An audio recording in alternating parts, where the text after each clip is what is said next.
सभी को नमस्कार। आयुर्गंगे चैनल के माध्यम से आज जो हम पढ़ेंगे वह हमारा शालक्य तंत्र का एक टॉपिक है जिसका नाम है शिरोगत रोग। तो शिरोगत रोग यानी कि जो शिर हमारा जो हेड होता है उसमें उपस्थित जो हमारे रोग होते हैं उनको कहते हैं शिरोगत रोग। तो सबसे पहले हम इस चैप्टर को या इस टॉपिक को स्टार्ट करें। सबसे पहले हम देखेंगे सिर की परिभाषा, जहाँ पर वो रोग होने वाले हैं उसकी क्या परिभाषा है, वो एग्जैक्टली है क्या, तो उसके बारे में हम बात करेंगे। ये सारे के सारे जो भी मैं आपको पढ़ाने वाला हूँ नोट्स, ये पूरे के पूरे नोट्स फॉर्म में है, आपको एग्जाम पॉइंट ऑफ व्यू से भी काफ़ी ये हेल्प करेंगे और धीरे धीरे आप इसको देखते जाएंगे, पढ़ते जाएंगे, तो आप इनको नोट डाउन भी अपनी कॉपी में करते जाइए। तो आइए स्टार्ट करते हैं सबसे पहले सिर की परिभाषा के साथ। तो सिर की परिभाषा जो आपको दी गई है वो चरक सूत्र 17 में दी गई है, वहाँ से आप इसको पढ़ सकते हैं।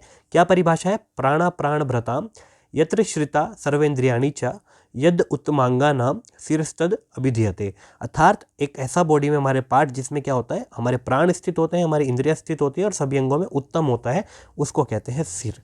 ये एक परिभाषा जो कि आचार्य चरक ने अपने चरक सूत्र में चैप्टर 17 में दी है। उसके बाद इनकी संख्या की अगर हम बात करते हैं तो देखिए, आचार्य सुश्रुत, माधव, भाव प्रकाश, योग रत्नाकर और विधेय जी ने इनकी संख्या 11 बताई है। आचार्य वाग्भट और शारंगधर जी ने इनकी संख्या 10 बताई है।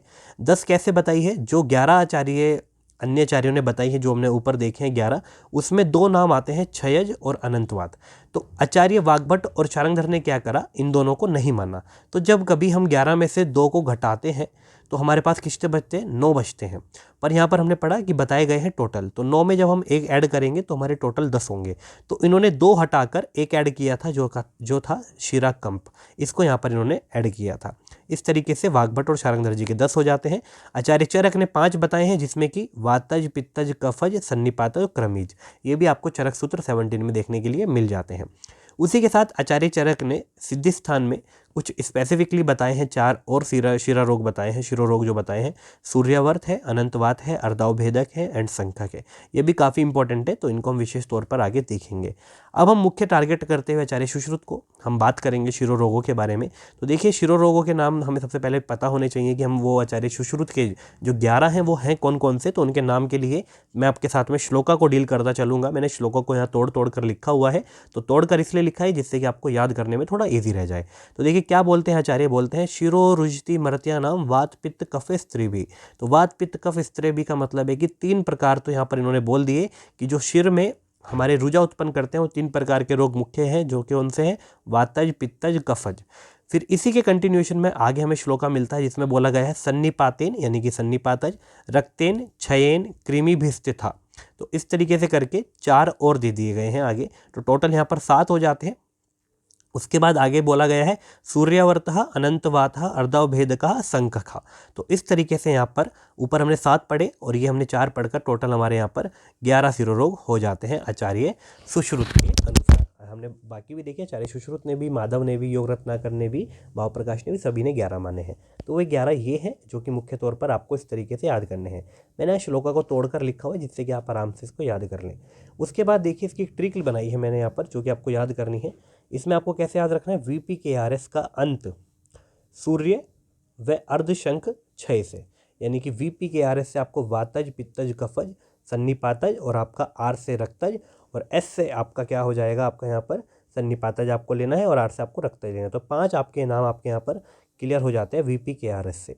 उसके बाद में आपका आगे आता है का अंत, तो का से आपको यहाँ पर कृमि लेना है, ठीक है, क्रमिज याद रखना है। का अंत से आपको अनंतवात आपको यहाँ पर याद रखना है, अंत से अनंतवात आपको याद रखना है। सूर्य से आपको यहाँ पर सूर्यावर्त याद रखना है।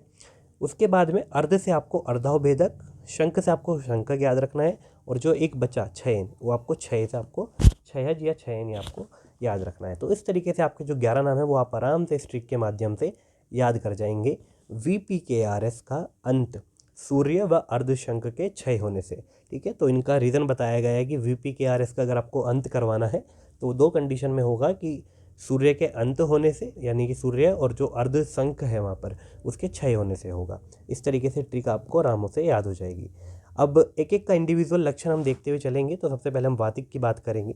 वातिक शिरोरोग में दोष मुख्य तौर पर वात रहेगा। क्या लक्षण दिखाएगा, तो यस्य निमित्तम अर्थात बिना किसी कारण के सिर में पीड़ा उत्पन्न करना, ये इसका मेन कैरेक्टर है। उसके साथ लिखा है तीव्रा निशी चाति मात्रा, अर्थात रात्रि में जो ये पेन है वो कैसा हो जाता है, अति बलवान हो जाता है, ये हमें ध्यान रखना है। उसके साथ साथ यहाँ पर इसकी जो चिकित्सा है वो बोली गई है, पयो अनुपानम पयो अनुपानम सेवतः घृतम तैलम, अर्थात वहाँ पर क्या बोला है कि आपको अनुपान करवाना है किसका, आप दूध का अनुपान वहाँ पर करा सकते हैं, उसको दूध पीने के लिए दे सकते हैं व्यक्ति को। साथ ही साथ आप वहाँ पर घृत करा सकते हैं, घृत का सेवन करवा सकते हैं किस कंडीशन में, वातज पित्तज कंडीशन में। और तेल का सेवन करवा सकते हैं आप किस कंडीशन में, वातज और कफज कंडीशन में। तो ये यहाँ पर स्पेसिफिक कंडीशन भी बोली है। नॉर्मली तो दूध का पान करवाना है, उसके साथ साथ अगर वहाँ पर वातज पित्तज कंडीशन है तो घृत का पान करवाएंगे, और वातज कफज कंडीशन है तो तेल का पान करवाएंगे। ये चीज़ हमें ध्यान रखनी है। उसके बाद आगे हम बढ़ेंगे और आगे हम देखेंगे पैत्तिक के बारे में। तो पैत्तिक में पित्त दोष रहेगा। इसके लक्षण में बोला गया दहत्य धुप्यत्य सिरोक्षिनासाम, अर्थात धूम निकलेगा किस में से, सिर में से और अक्षि में से। ऐसा लगेगा कि मुंह में से और आंखों में से धुएं के समान हमारे धुआं निकल रहा है, इस तरीके से आपको प्रतीत होगा। साथ ही साथ क्या होगा, शीतेन रात्रोच्चा भरव्योद भवोद शेषः, अर्थात यहाँ पर बोला है कि जो दोष है वो रात में ऐसा होता है कि शमन हो चुके हैं और रात्रि में शीत उपचार की आवश्यकता अगर होगी, तो अगर आप वहाँ पर उसका दोषों का शमन करना चाहते हैं तो रात्रि में तो स्वभाव से ही शांत हो जाते हैं, और सेकेंडली शीत उपचार अगर आप वहाँ पर करेंगे तो वो कैसे हो जाते हैं, अपने आप में शमन कर जाते हैं, शांत हो जाते हैं। उसके साथ यहाँ पर आपको चिकित्सा में बोला है कि मधुर द्रव्य और घृत को एक साथ मिलाकर आप लेप करा सकते हैं। साथ ही साथ दुग्ध के साथ धान्याम्ल मस्तु शहद मिलाकर उससे सींचन करवा सकते हैं। तो ये चीज़ें आपको यहाँ पर करवानी होगी। उसके बाद हम आगे बढ़ते हैं और आगे हम देखेंगे श्लैष्मिक के बारे में। श्लैष्मिक में कफज दोष है मुख्य तौर पर। उसके साथ साथ ही इसके जो लक्षण है, देखिए क्या बोला है, शिरो गलम यस्य कफो दिग्धम, अर्थात कफ से पूर्ण रहता है सिर और गला। जो गला रहता है और सिर जो रहता है उसमें ऐसा लगता है कफ भरा हुआ है और भारीपन हमें वहाँ पर फील होगा। उसके साथ साथ ही आगे अगर बोला गया है तो बोला गया है सूना अक्षिकूटम वदनश्चे, अर्थात जो होता है अक्षिकूट, जो ऑर्बिट रहती है आई ऑर्बिट, उसमें और आपके मुख में ऐसा रहेगा आपको शोथ यानी कि स्वेलिंग होगी, भारी भारी सा दिखेगा, स्वेलिंग जैसा आपको वहाँ पर फील होगा। इस कंडीशन में हमें उसको अच्छे स्नेहपान करवाना है। अच्छे स्नेहपान से पेशेंट को रिलीफ मिलना स्टार्ट हो जाता है। उसके साथ आगे बढ़ते हैं तो सन्निपातिकी में देखिए त्रिदोष होंगे और साथ ही साथ मिश्रित लक्षण रहेंगे, और चिकित्सा यहाँ पर जैसे रोग रहेंगे उसके अनुसार आपको करनी है। इस पर दोषा आपको वहाँ पर चिकित्सा को फॉलो करना है। रक्त जब बात करते हैं तो रक्त और पित्त यहाँ पर दोषों की इन्वॉल्वमेंट है। पित्त के सदृश आपको यहाँ लक्षण मिलेंगे, जो पित्तज अभी हमने पित्तज शिरोरोग में देखे वही लक्षण आपको मिलेंगे। सेकेंडली एक स्पेसिफिक लक्षण मिलता है स्पर्श व असहत्वम, अर्थात स्पर्श को बिल्कुल भी सहन नहीं कर पाता आपका रक्तज शिरोरोग में पेशेंट।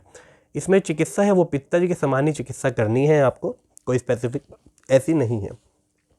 आगे बढ़ेंगे, क्षयज के बारे में बात करेंगे तो कफ और रक्त यहाँ पर मुख्य दोष है, जिसमें क्या होता है कि बताया कि आघात होने पर वसा कफ और रक्त जो है छीन हो जाते हैं। अत्यंत कष्टदायक कंडीशन है, और पंचकर्म जैसे इसमें करवाते हैं एज अ ट्रीटमेंट, अगर आप पंचकर्म यहाँ कराते हैं तो वेदना बहुत ही ज़्यादा होनी स्टार्ट हो जाती है, क्योंकि बल पहले से ही बहुत ज़्यादा छीन हो चुका है। और व्यक्ति में छीन बल में अगर आप एक ऐसा प्रोसीजर करवा रहे हैं जिसमें कि और ज़्यादा बल की आवश्यकता होती है तो उसको बहुत ज़्यादा पेन होती है, वो बिल्कुल असहनीय हो जाता है, वो सहन नहीं कर पाता। इसलिए क्षय हो चुका है पहले ही, तो वहाँ पर भृंगन चिकित्सा करानी है, नस से करवाना है, घृत पान करवाना है जो कि पुराण घृत से होना है, जीवनीय और भृंगनीय गण की औषध आपको वहाँ पर उसको देनी है। इसके साथ साथ आगे देखेंगे कृमिजन्य की बात करेंगे। तो कृमिजन्य में देखिए, कृमिजन्य का कोई निदान स्पेसिफिक नहीं होता, तो इसलिए आपका यहाँ पर दोष नहीं बताया कोई विशेष तौर पर। तो देखिए तोद यहाँ पर उसको देखने के लिए मिलेगा लक्षणों में, कृमि द्वारा भक्षण, ऐसा लगेगा सिर में कृमि जो है भक्षण करे जा रहे हैं। कपाल अस्थियों में स्फुरन मिलेगा, नासा स्राव होगा, जो नासा है उससे स्राव होगा। और स्राव को कैसे देखेंगे आप, तो स्राव में मुख्य तौर पर रक्त और पुए आपको देखने के लिए मिलती है। इसमें नस्य करवाना होता है, किससे नस्य करवाना है, रक्त से नस्य करवाना है। ध्यान दीजिएगा इसके नस्य पे भी और शिरोविरेचन पे भी। आगे क्यों कह रहा हूँ मैं ये चीज़ आपको पता लगेगी। शिरोविरेचन कराना है विडंग और अपामार्ग से। उसके साथ साथ धूमपान कराना है, सड़ी हुई मछलियों का धुआं देकर आपको वहाँ पर धूमपान कराना है, उसको धूम का सेवन करवाना है। आगे देखेंगे सूर्यावर्त। तो देखिए सूर्यावर्त को भास्करावर्ती भी बोलते हैं, क्योंकि जो भास्कर है वो एक तरीके से सूर्य का पर्याय है। इसमें वात पित्तोल्बन त्रिदोष होते हैं। ये वात से जो उल्बित हमारा पित्त है वो है, ठीक है, और उसमें त्रिदोष इन्वॉल्व रहेंगे, जिसमें कि क्या होता है, पीड़ा होती है जो कि सूर्य देखे, यानी जब सूर्य राइज होता है यानी सनराइज होता है उसके साथ स्टार्ट हो जाती है, और नेत्र और भ्रू के मध्य में बहुत ही ज़्यादा तीव्र होती है, और जैसे जैसे सूर्य अस्त होना स्टार्ट हो जाता है, इट मीन कि इवनिंग टाइम जब आता है तो वो शांत हो जाती है, तो इसलिए कहते हैं सूर्यावर्त। उसके साथ साथ इसमें जो लाभ पहुंचाती है, कभी शीत चिकित्सा और कभी उष्ण चिकित्सा लाभ पहुंचाती है। शीराव्यध इसमें पेटेंट बताया गया है कि रक्त मोक्षण कराना चाहिए शीराव्यध द्वारा, तो आपका काफ़ी अच्छा रिलीफ यहाँ देता है। उसके साथ आगे बात करते हैं अनंतवात। तो अनंतवात में भी त्रिदोष है। इसमें क्या होता है कि जो ग्रीवा में मन्या नाड़ी है वो पीड़ित हो जाती है और क्या करती है, घाटा में तीव्र वेदना उत्पन्न करती है। घाटा क्या है, तो बैक साइड जो अपनी नेक के बैक साइड वाला पोर्शन होता है उसको घाटा बोलते हैं, एटलस वाला पार्ट, ठीक है। वहाँ पर आपको तीव्र पेन जो वहाँ पर देखने के लिए मिलता है।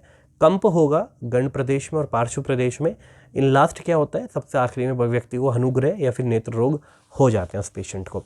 इसमें चिकित्सा में शिराव्यध कराते हैं, सिरोवस्ती कराते हैं, काय विरेचन, उपनाह और परिषेक यहाँ पर मुख्य तौर पर कराया जाता है।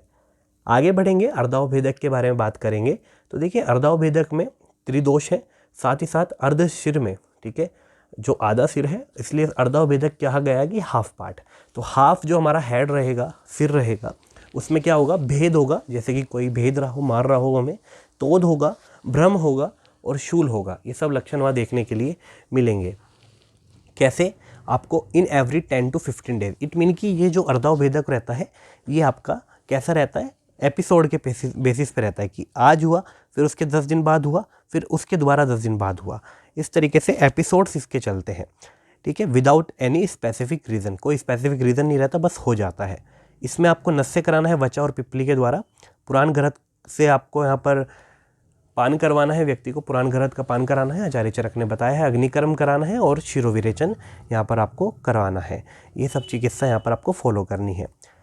उसके साथ आगे देखेंगे शंखक, जो कि हमारा 11वें नंबर का लास्ट रोग है, जिसमें कि त्रिदोष के साथ में रक्त इन्वॉल्व है। तो इसमें क्या होता है कि दोनों शंख प्रदेश में तीव्र वेदना उत्पन्न होती है, ठीक है। तो इसमें आपको नस से पान कराना है, नस से देना है या फिर पान करवाना है किसका, ताजे मक्खन का। तो ताजे मक्खन से आप या तो नस से करा सकते हैं या फिर पान करा सकते हैं या फिर दोनों करा सकते हैं। जंगली मांस का सेवन करवाना है। स्निग्ध भोजन आपको वहाँ पर देना है, स्निग्ध युक्त होना चाहिए वो भोजन जो आपको वहाँ पर उसको करवाना है।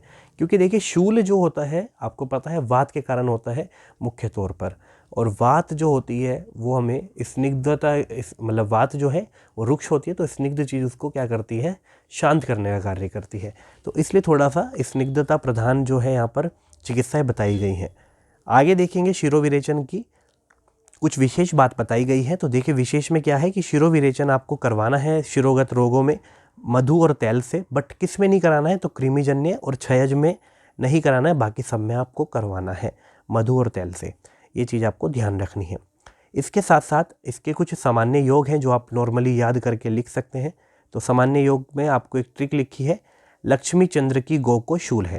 यानी कि लक्ष्मी चंद्र नाम का कोई व्यक्ति है जिसने एक गौ माता का पालन किया है और उसको क्या हो गया है, गौ माता को शूल हो चुका है। तो लक्ष्मी चंद्र की गौ को शूल, ऐसे आपको याद रखना है। तो लक्ष्मी से आपको महालक्ष्मी विलास रस याद रखना है। चंद्र से आपको चंद्रकांत रस या फिर रस चंद्रिका वटी आपको याद रखनी है। गौ से आपको गौदंती भस्म याद रखना है। और शूल से आपको क्या रखना है, सिरह शूल वज्र आदि रस आपको यहाँ पर याद रखना है, जिसमें कि जो भावना दी जाती है दशमूल क्वात से भावना दी जाती है, और इसका जो अनुपान है वो मधु या फिर अजा का दुग्ध है। तो इस तरीके से सामान्य योग है वो मैंने आपको बता दिए हैं। अब हमने यहाँ पर मुख्य तौर पर क्या क्या पढ़ लिया, हमने 11 रोग पढ़ लिए, सिर की परिभाषा पढ़ ली, सिर क्या है वो पढ़ लिया, उनके रोगों के नाम पढ़ लिए, लक्षण पढ़ लिए, चिकित्सा पढ़ ली, सामान्य योग पढ़ लिए, क्या क्या आपको देने। तो हमने पूरा एक तरीके से नोट्स फॉर्म में अपने इस टॉपिक को कंप्लीट कर लिया। आई होप आपको ये वीडियो पसंद आई होगी। अगर वीडियो पसंद आई है तो प्लीज़ चैनल को लाइक, शेयर एंड सब्सक्राइब करना ना भूलें, जिससे कि आपको आने वाली जितनी भी हमारी वीडियोस रहेंगी सब्जेक्टिव वीडियो, उनकी अपडेट मिलती रहे। और शेयर ज़रूर करिए जिससे कि आपके साथ के लोगों को भी इन वीडियोस का फ़ायदा होता रहे और हमें भी, हमारे चैनल को भी आपसे कुछ ना कुछ बेनिफिट मिलता रहे।